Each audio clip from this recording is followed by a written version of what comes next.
Oh, well, good morning, good evening, good afternoon. How you doing? I'm in the bedroom of the loyal opposition in the undisclosed location. And good morning, good evening, good afternoon, wherever you are. What are you doing here? Get off my lawn. You know,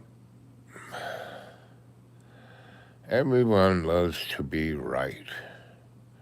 Everyone loves to be in their little own private Idaho. As I keep saying, John is the John the Birmingham. Is the canary in the coal mine, you know?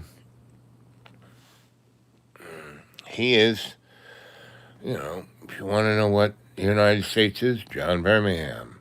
Want to know what Russia is, John Birmingham. Want to know what China is, John Birmingham. Want to know what the UE is, NATO, John Birmingham. John Birmingham is that avatar. You know, he is the fat, you know, hubris, egocentric Donnie Chimp. You know, and he is the lake of fire. Right? Yesterday, I was doing a nice little show, and John just calls me. He knows I'm on the air, and he calls me, and basically, bang, I don't answer. He drops out. He calls, drops out, calls, drops out,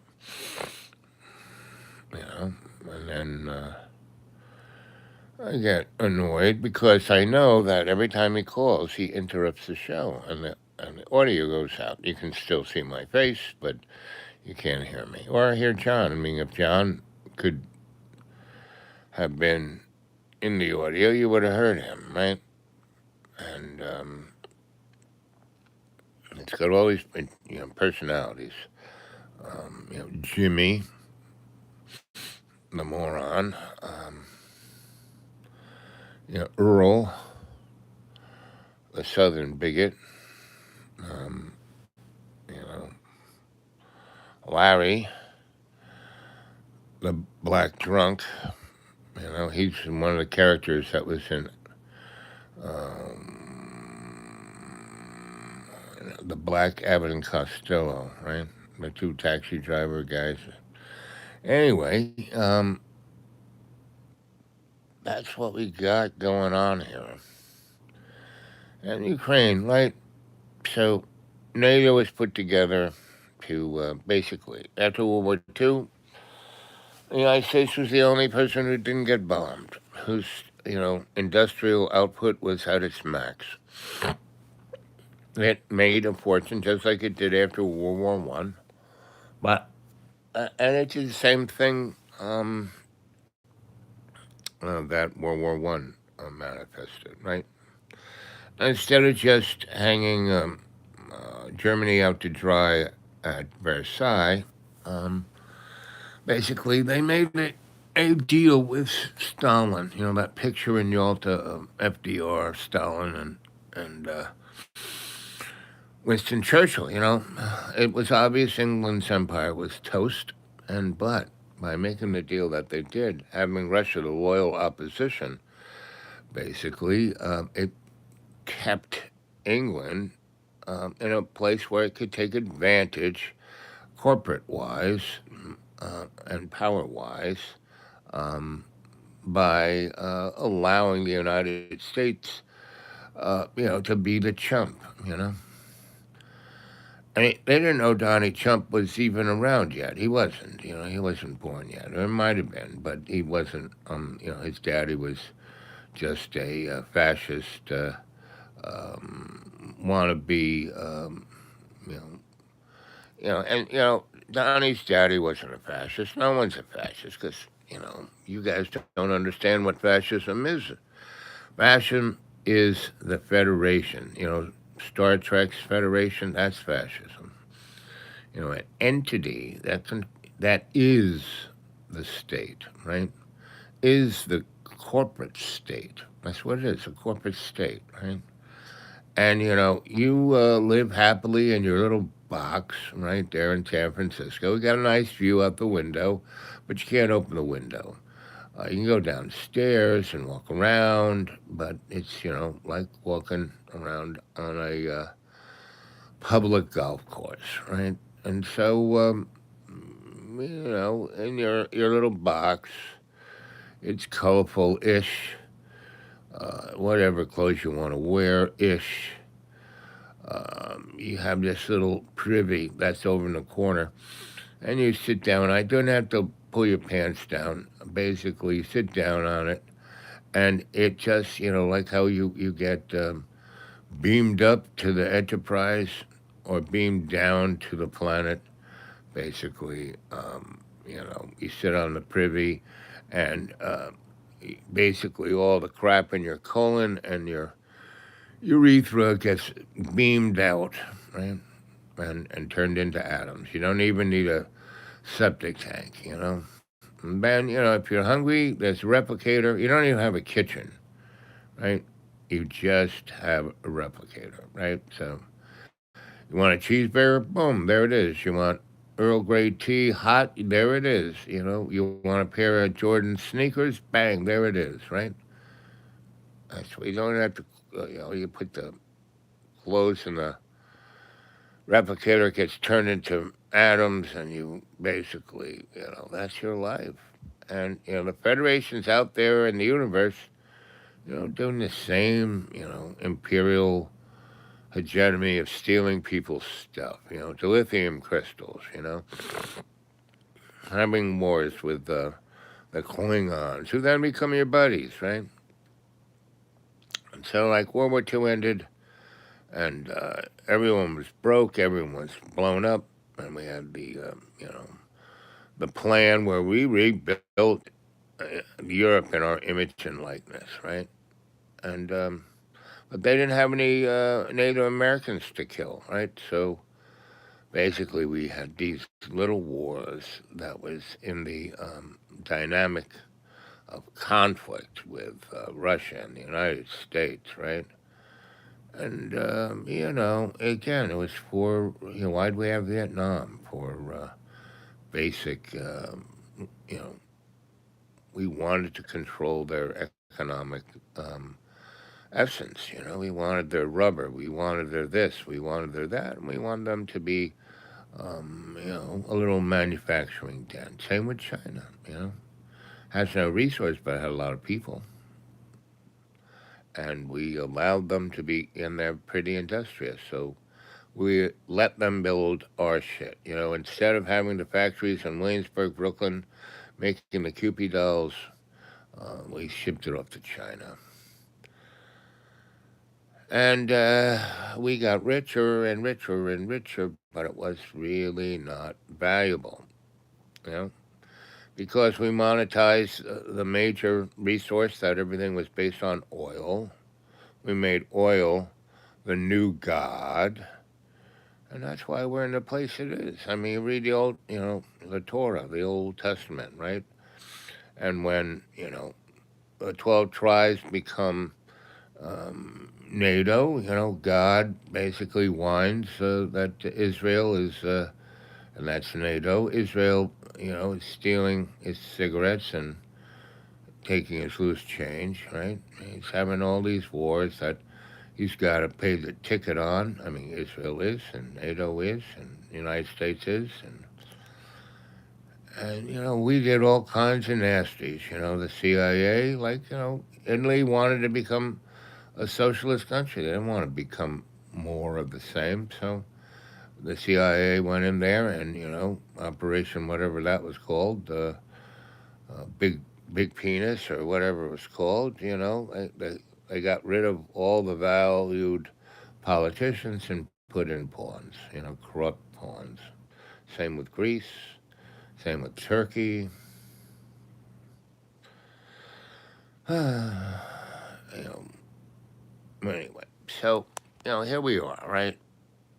We had Russia was the bully in the park, and basically maybe it was formed because the United States said, listen, we are the only people who have a viable military economic system, so we will back you, but you have to do what we tell you, right?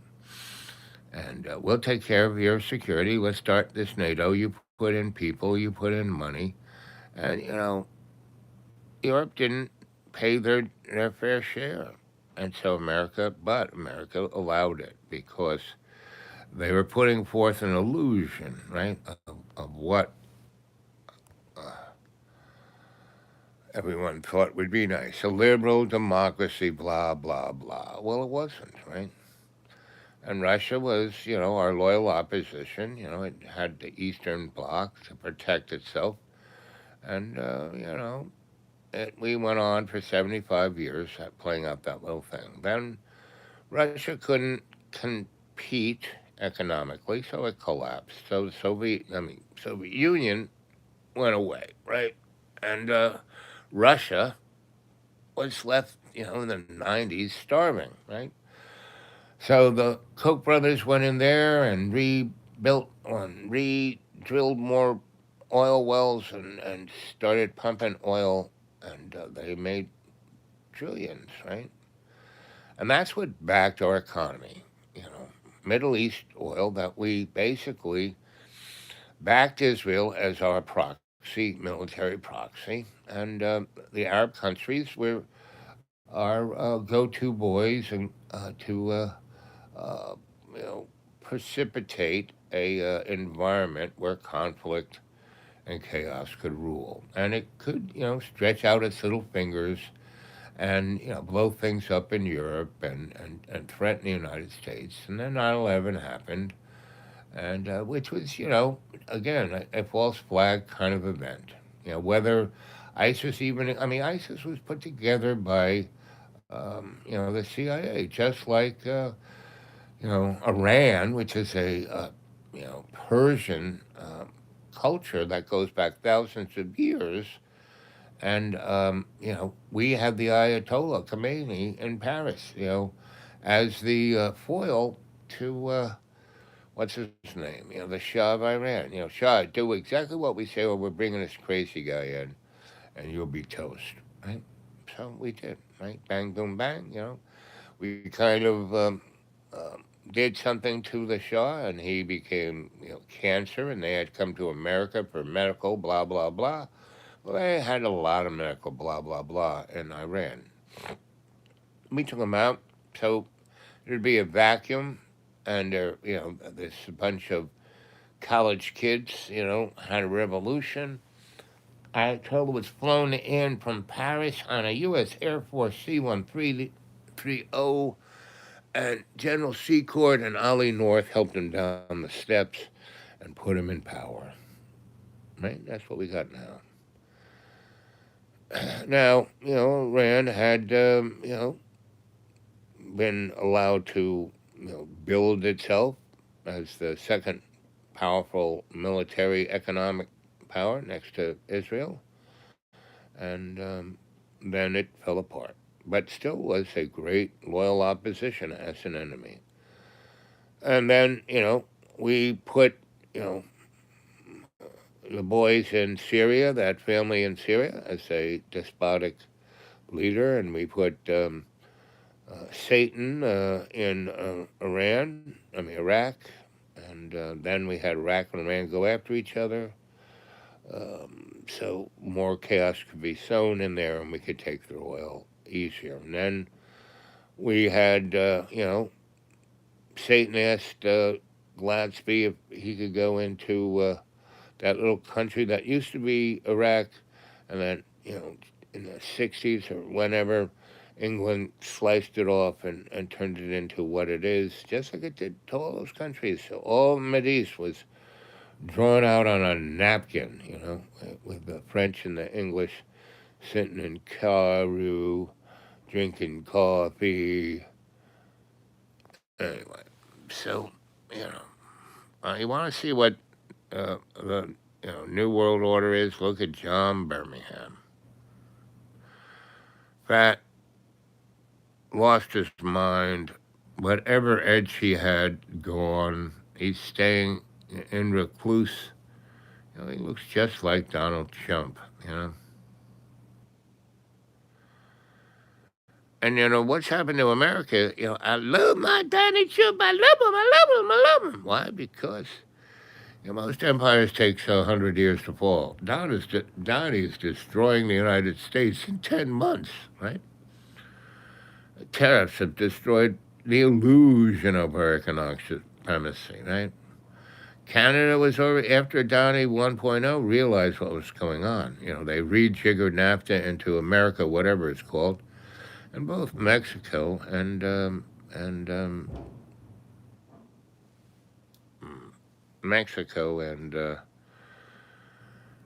Canada realized this. So they slowly kind of reorganized their structure and took their assets and really invested in them. Like Mexico made itself, one of the it made themselves the largest manufacturing entity in North America. As the corporate world made profits by taking the jobs out of, as Ross Perot, the sucking sound of jobs, leaving America with NAFTA, right? What it really did was make the United States, Canada, and Mexico one country, right? A block. And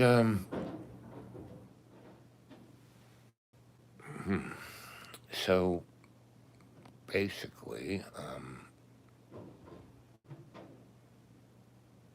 really, what is that noise? So they're already unplugged. You know, Mexico is this manufacturing thing that China is now moving into, building cars in China so they can bring them into America without paying a tariff, right? And conversely, Canada, that was the resource hub for American industry, and Downey puts tariffs on the things we need. Like we don't have any copper. We get all our copper from Canada. Aluminum. We don't get we get a lot of aluminum for Coca-Cola cans, but the real aluminum, that's the important aluminum, is the aviation quality aluminum. That is super sophisticated, not just like canned food aluminum cans. No, it's super highly controlled, super highly manufactured. What the heck is going on up there? Anyway, and Downey puts 120% tariffs on it, so Boeing can't get that aluminum not because of Canada not selling it, no, because you know they are basically not getting it from Canada because of Downey. And the soft woods that now are making, we don't have because Downey put a tariff on Canada's soft wood. So now we don't have wood to, make houses, right?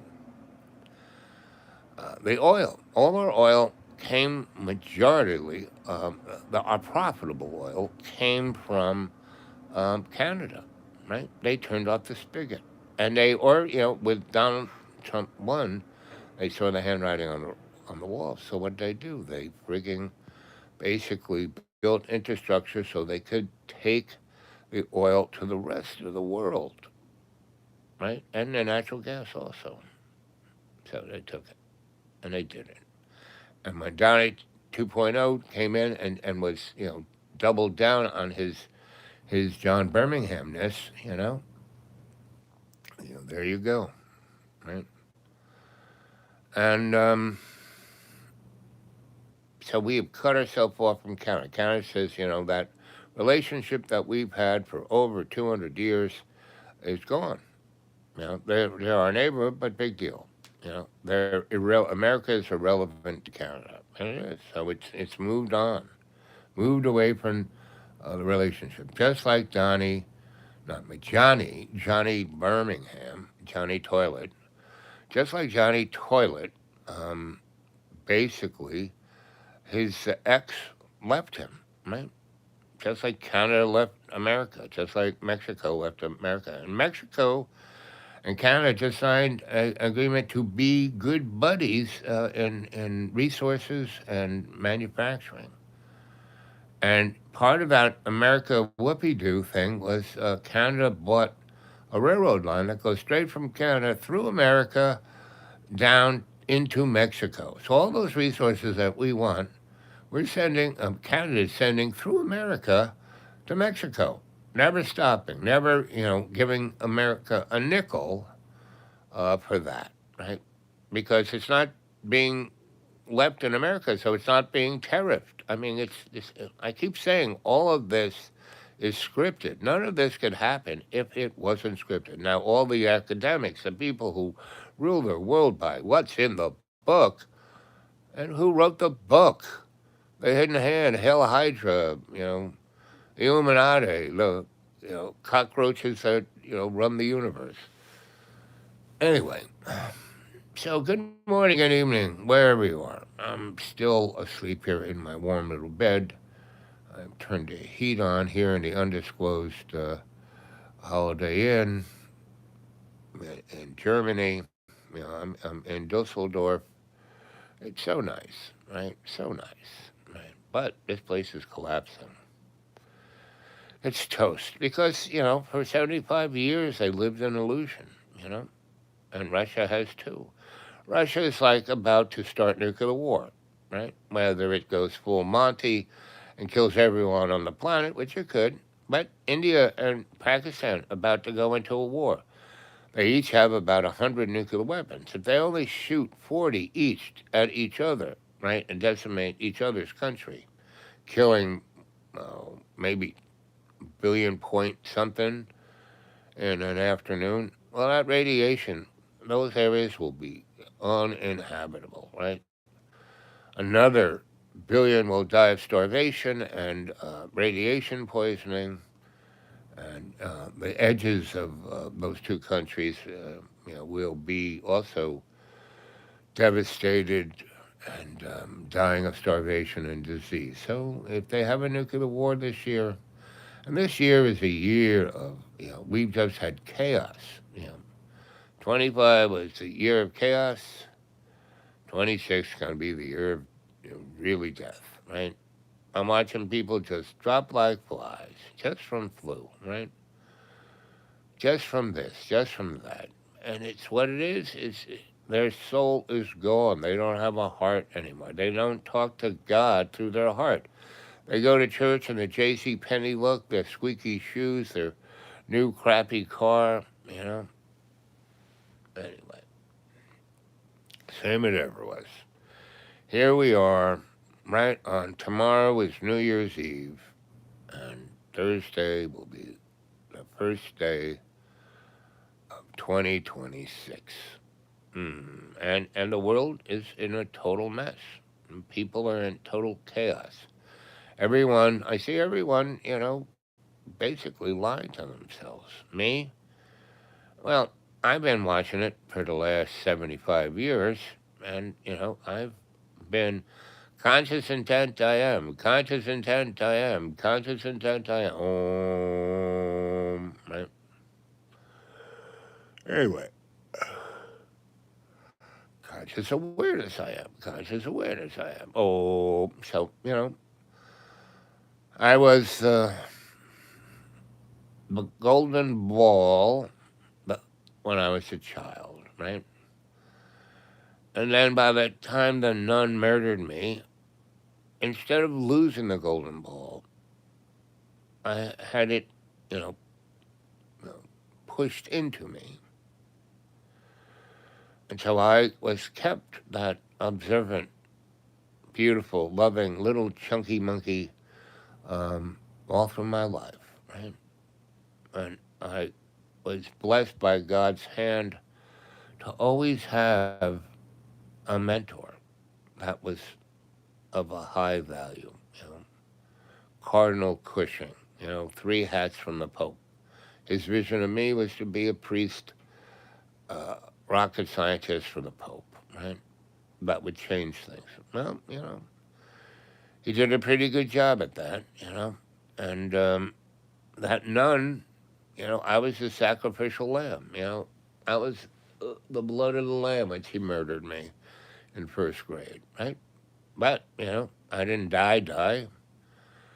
I came back to life, right? But I was still a sick little kid until 10 when I again got murdered by the nuns in a Catholic church in a Catholic hospital in Florida. And, you know, again, I was brought back. And this time, in my you know, hallucinogenic fever, I saw a nun as Wing and Winky because I was watching Wizard of Oz on TV, and I clocked her one, and I woke up, my fever broke, and I was in my own waist, my arm in a cast, and tied to a bed. Right, my Aunt Gracie and mother came in, screamed and yelled, took me out of there, and I had a great, that 40 days after Jesus rose from the dead, I had an even better time, at this club called the Barefoot Mailman. My Aunt Gracie and my mother's best friend, Aunt Gracie, and my mom would go there and play bridge and take all those ladies' money. And then, I mean, I would be in the pool. They'd pay the pool boy to keep an eye on me so I wouldn't drown, to give me a cheeseburger or whatever I wanted to eat while they were fleecing the rich ladies, right? And then they would come back and play baccarat with the boys and fleece them. I had a great time, right? And that's what God, God constantly tells me, don't worry about it, buddy, I got you. Just keep doing, keep me in your heart. And all the things you do, well, those are just, you are the psychosocial, cultural, forensic anthropologist. But you really are, for me, God said, you are a shamanic, psychosocial, cultural, forensic, anthropologic alchemist. That's what you are, buddy. You turn shit into gold. And that shit is the human being that I bump into, right? And that shamanism isn't a religion. It's my window I look out of, right? Because my psyche, who I am, my worldview, is through that window of shamanism. And Jesus was a shaman, right? God is a shaman. I know folk who go by the book will lose your mind on it. But any good Christian or any good Jew or any good Muslim, the Abrahamic trio, if you're living your life in your heart, you would say, yeah, you're right. Now, Bob, that's exactly what it is, right? So, uh, that's all you gotta do is have God and Jesus in your heart. So, come on. Where can I put this uncomfortably? How about looking straight up my nose? How about that? Is that good? Do you like that? Do you like that view up my nose? Anyway, so here we are on the dashboard watching the end of the odometer of 2025 roll away and watch the new baby be born on our dashboard for 2026. And that is a scant 48 hours away, right? So, I'm watching all these people die around everywhere, right? And the other folk are walking dead. They don't even know it. Now, if you can't embrace death, if you don't realize that, you know, I can, the Gaza Strip, all the Palestinians, all the children and women and innocent people who've died, they go, they're martyrs. And they are martyrs. They're martyrs for God. They weren't fighting. They were just trying to survive. And the big machine, the corporate machine, and that's what this wall is. That's what fascism is. is when the state becomes the corporation, not you know moneyed by the corporation, and the state being the money. No, it's neither of those. It's not socialism, which is the state being the money, right? And not capitalism, where capital buys the consent of the people, like with bread and circus. So what we have is, you know, um, cheeseburger, fast food, and flat screens. That's our bread and circus, right? So I'm putting it down for you. I've been telling you this for 10 years. When I started doing the show in 2017, I guess that's 8, 9 years, but still a while, right? At least 3,000 shows. Go back and watch these shows. They're there on my channel, right? Go right there. Go to Dreamy Dreamland with Sensie Owl Bob, right? And just go to you know the shows, and then just go, zing. Look at them. Watch the first 2 minutes of a show. If it strikes your interest, watch another five. Still interested? Keep going.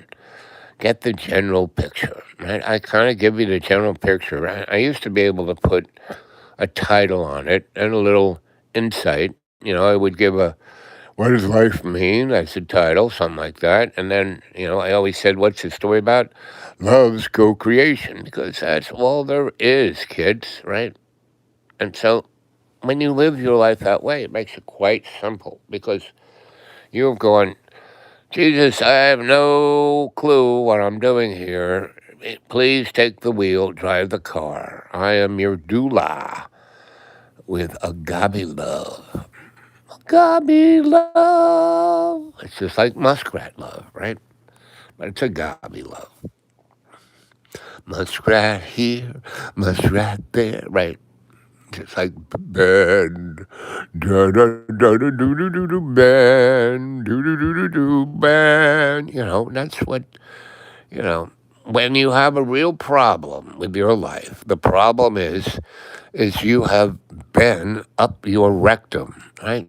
And that's what you know Johnny Toilet has. That's why he's on the toilet so much, right?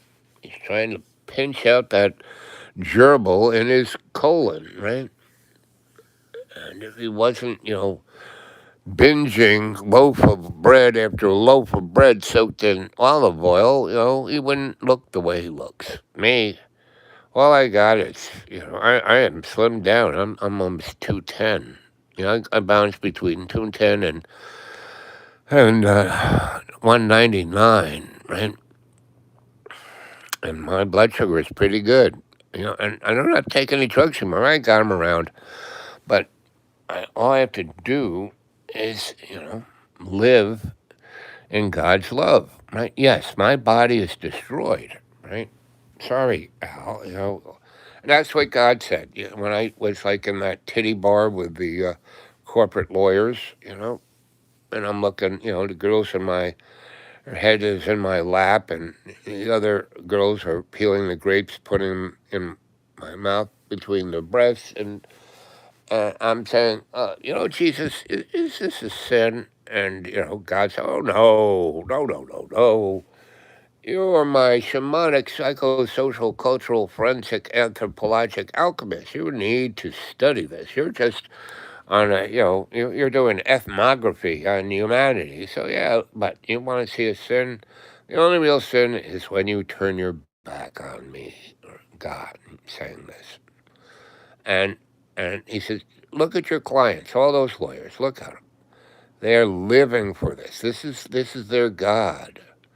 This ain't your God. This is just an observational platform for you, right? But I said, but what? But there's always a consequence for your actions. So, and that's what I'm living, right? Every joint I have is bone on bone. You know, you name it, I got it. I got arthritis. I got. I'm blind. I can't hear. Um, you know, um, I can get, you know, constipated or have liquid shit, and but if I eat correctly, eh, I have nice fluffy turds. I don't have to worry about it, right? But if I buy that box of you know Boston cream donuts at Walmart that's on sale, 9 of them for $1.25. How could I pass that up? Well, I get a little constipated on that one, especially when I eat four a day. So by the third day, but they were good. But so now I'm drinking prune juice and eating prunes, and it's back to the smooth move, right? Pretty simple, right? And I eat salads. It's a smooth move, right? I drink, a warm glass of water with cinnamon in it before I go to bed. When I wake up, I take a little pill of cinnamon and a little pill of coumarin and another one of whatever else that is. And I take my glucosamine. If I take supplements, my body works relatively well, but it's beat up. But I don't have gout. I don't have my diabetes is my blood sugar. If I do eat the diet I just prescribed, my blood sugar's around 90 to 120 without any drugs, right?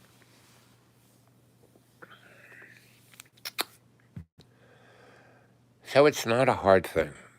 Keep God in your heart. I mean, world peace, world everything. We live in the garden of paradise. You know. Uh, I don't know. Your best show was oops. Do it again. Above. See, there's somebody who um, master very insightful, right? I do my best. So basically, 26 has a lot of oops in it, kids. We are going. We are. Why did we have? If democracy, right? What is democracy? You know what democracy is? Bread and circus, just giving the proles crumbs, right? So, if Democrats were really anything other than the usual suspects, the loyal opposition to the corporate structure, and Democrats and Republicans, you know, just trade the moniker, right? You know, the Republicans used to be progressives. They used to be the liberals. The Democrats were the grifter clowns, right? The carpetbaggers, and now the Democrats are saying that well, they want to give everything to the people. That's democracy, and they don't give you everything, just crumbs. We don't have health care. I mean, Europe has health care. Every other industrial country in the world has health care. They can afford it. They're way poorer than ours. We spend more money on health care than anybody, right? Like twice as much as anybody. And we're like number 42. Our medical, abilities, the stats on the outcome of medical dynamics is worse than Zimbabwe. So, anyway, I'm, you know, I had a heart procedure done to me in April-ish, I think, or March. And they did a great job, and the recovery room was great. And they said, "Oh, we're going to keep you overnight just to make sure everything's tidy." And they put me up in the corner of the hallway. We don't really have a room for you yet, but we'll move you up there soon. And I was on the bag, and I had all the pads on me, and the things were going beep beep beep. And I was just sitting in the hallway, and people come, "Oh, hey, read my palm." I'd read their palm, and go get me something to drink. Oh, sure. But he left me in the hallway, right? Short story long, basically. The bag ran out. The machine started going, like the alarms. Guys, we come out of the break room and just turn the alarms off. Ignore me. And they just kept going, And so they basically went and they said, oh, the bags, and they kind of went click with their little wand, and they came back with a bag and stuck it on my IV, and it was the wrong bag. It was somebody else's drugs, ones that were killing, not go, bang, right? So the next 4 hours, I got weirder and weirder, and they just ignored me. And then the head nurse of the heart department came down wanting her palm read around 5 a.m. She could find me because she just went on. I got the little, all these machines on me. They're all Bluetooth to the system. She went on and saw where I was, went over there and looked at the machine and said, oh my God. And, she brought me into the ICU. They hooked me up to this machine and took all the crap out of my blood. And then when I woke up, with every fiber of my body in pain, there was this guy in a J.C. Penney said, just like this. I said, get out of here. Oh, I'll come back. When I was a little, little more hydrated and I wasn't on death's door, you know. He said, "Oh, just sign this. It's just a formality." I kind of, it was like teeny writing. I said, "Where are my glasses?" "Oh, you don't have to read it. Just sign it." I said, "No, no, no, no. You're going to hear from my lawyer, and my lawyer is, Perry Mason." "Oh my God, Perry Mason!" He runs away, right? And then another lawyer comes in a better suit and says, "Well, we'll take good care of you. Just sign this." No, no, no, no. Forget it. We haven't even started negotiating.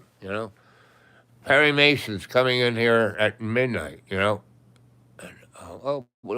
so they took me up to the Howard Johnson's in the Sky for the rich people, right? That's I got a room all by myself. I had my own chef. I had nice salmon, almondine. Oh, you must be hungry. Then the president of all of the shit came in and he said, "Oh, we're buds. We'll always take care of you." I said, "Good." He said, "We'll just sign that." No. I said, "I will. Hey, are you getting sued? Is my lawyer here right now?" No, right? That's because, my chuckle-headed friend took all my clothes and my phone, so I can't even get back home. "Oh, we'll take care of everything. Don't worry about it. Just sign." No. We're talking to my lawyer first. Anyway, they haven't talked to my lawyer because he died, or he's next to death. He's not in good shape.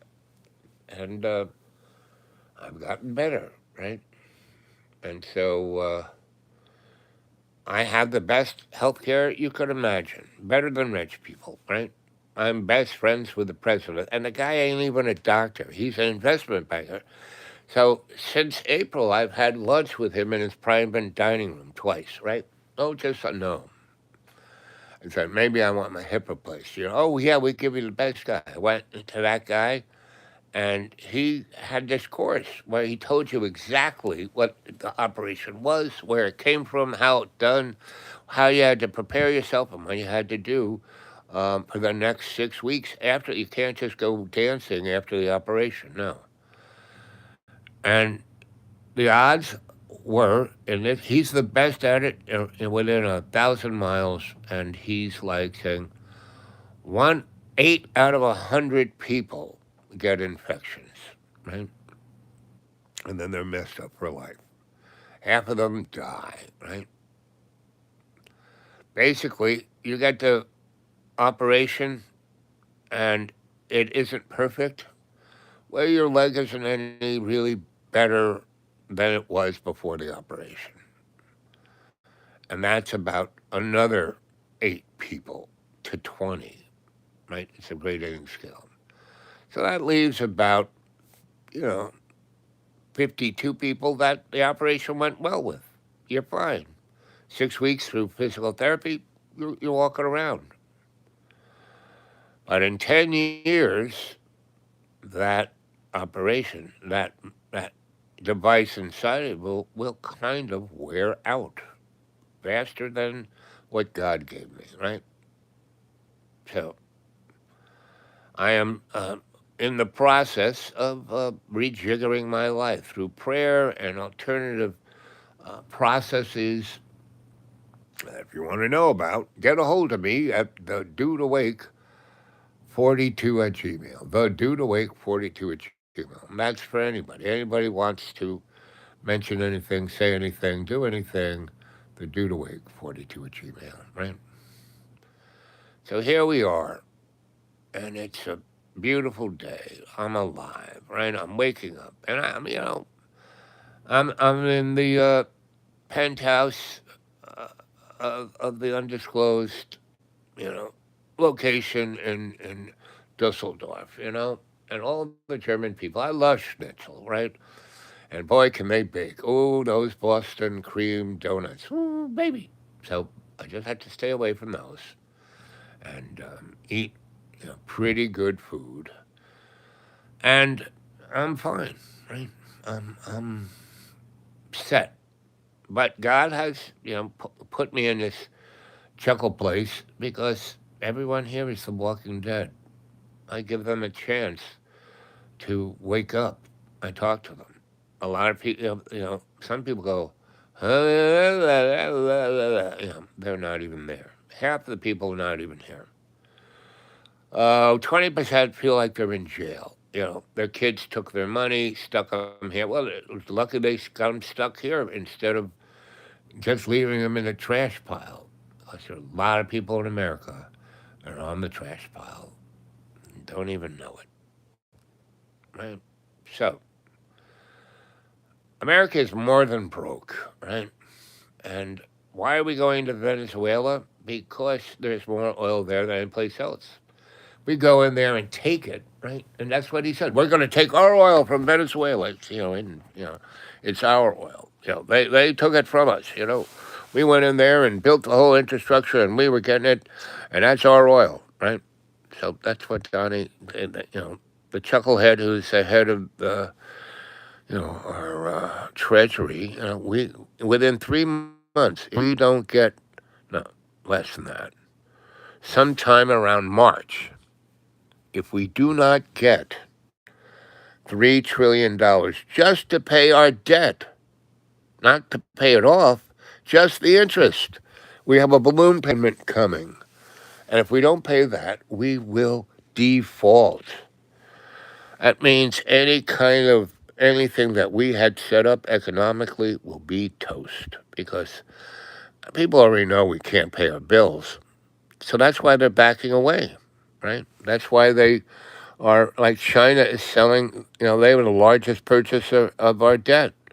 They're what they can get rid of. They are right. They're getting us, and that's part of that $3 trillion is they are liquidating our debt, and we have to pay them, right?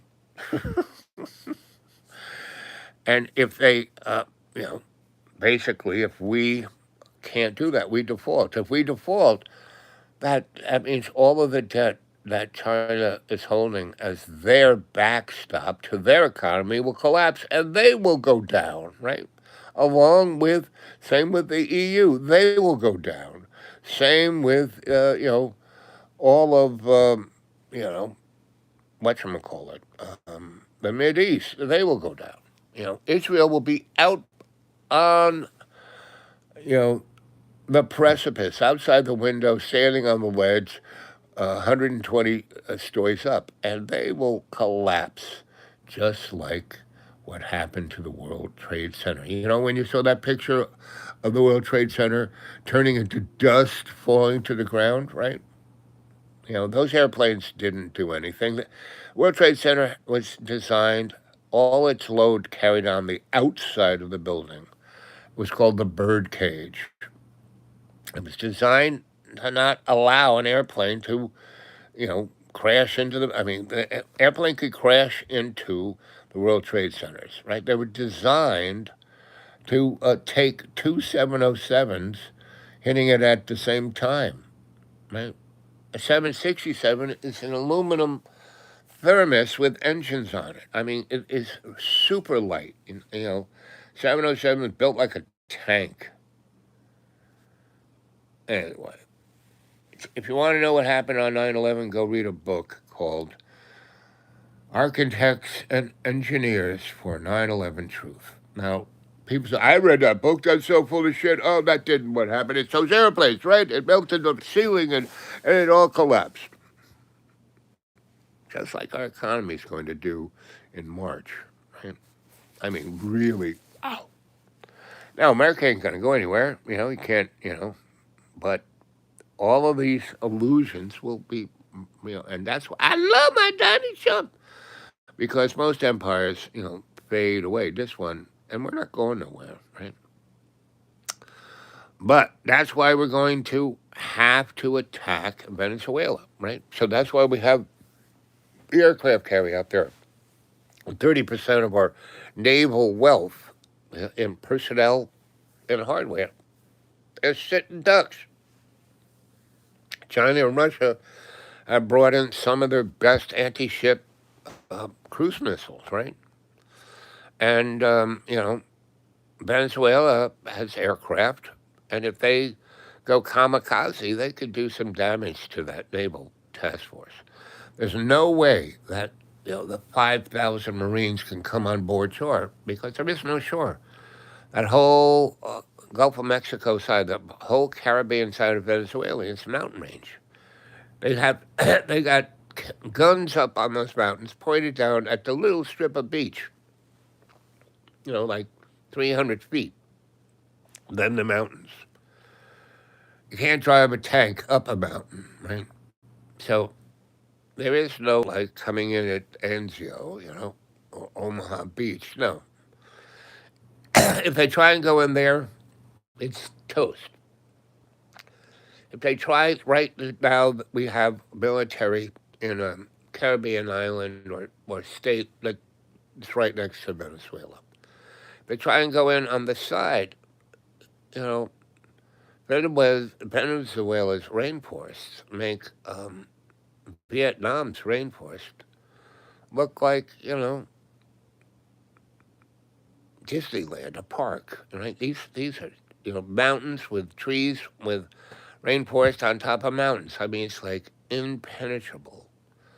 And like I said, Venezuela has a military that's in pretty good shape. Right? They have the army is 100% behind the guy who is president. Right? They got chuckleheads like that girl who got the Peace Prize, right? And that shows what crap that is. Anyway, so there you go. It's oops all over again, right? Just like what's her name, Britney Spears. Oops, I did it again. Oh, I got a butt plug again. Oops, I'm so constipated. Oops. And once that plug comes out, baby, ooh. So our economy's already toast, right? We can't pay that $3 trillion. That's why we want Venezuela. So we can say, oh, look, we're going to, like when we came off the gold standard, right? And we went into a gigantic economic collapse in 72. It was called the oil embargo. Well, that oil was out there on super tankers out in the Atlantic. It was right there, right? We didn't have enough tanker farms to hold all the oil that we had. But we did that because we rejiggered. We said our Nazi brother, Dr. whatever his name was, good old Mr. Rockefeller's good buddy, Nixon's Secretary of State, right, sent him to Saudi Arabia and, told those Arabs, listen, whatever oil you sell in dollars, right? And we will protect you. We will give you military hardware. We will make you just like we made Israel. And really, the thing is, Israel wasn't made by us. It was made by the hidden hand, the Khazarian mob, right? The Balfour Declaration, right? Um, Breckin Woods economic whoopsie, right? All of this stuff. It's you can see the hidden hands writing on all of this, right? We're heading towards the Federation, kids. right? Since the Civil War, we've been, slogging towards Bethlehem. Anyway, I'm gonna go take a shower. I'm almost ready. I have to make my cup of coffee. I have a few things to do. Okay, it's almost 11. See, that's the luxury of being the dude. You don't have to get up anytime you want, right? So anyway, talk to you guys later. Oops, I did it again. Johnny Toilet, that's his major song. Oops, I did it again. That's why Johnny Toilet is the canary in the social coal mine. You want to see what America is going to look like? Look at Johnny Toilet. Oops, right? Multiple personalities, which he's all he really is Donald Trump. Donald Trump. He's Johnny Toilet, right? Oops, he did it again. And JD, what's his name? That little munchkin in South Park. Hey, boss, the plane. That's JD. I don't even know if he can make it. He is just right. And all the chuckleheads on Donnie's cabinet. Oh, Mr. President, you're so good looking. You're so the best president ever. Oh, that's really good stuff for us, right? Oops, he done it again. Oops, oops, oops, oops. And you Americans, you going right along, right? Oh, Donald Trump is Jesus. Good luck with that one. There's only one Jesus. And that Jesus is God, right? God in human form came down here and showed us what it's like, what we should be doing. He got his 12 to be emissaries, to give them the spiritus, right? But they were so full of hubris that flame couldn't burn bright enough. Anyway, oops, he did it again. Uh, oh, stay alert. Yep. Anyway, so I'm safe, sound. I'm in a Stalinist. This building was built during Stalin's time in Brussels. And anyway, oops, they did it again. Oh my lord, I can't believe it. Donny Toilet. Oh, he's just like that canary in that social coal mine, Johnny Toilet. Anyway, I'm gonna say goodbye. Not goodbye. Arrivederci. Ciao bella, ciao bella. Ah, can't even hit that thing. A few bites, I think. I can't see. But anyway, I'm on. There we go.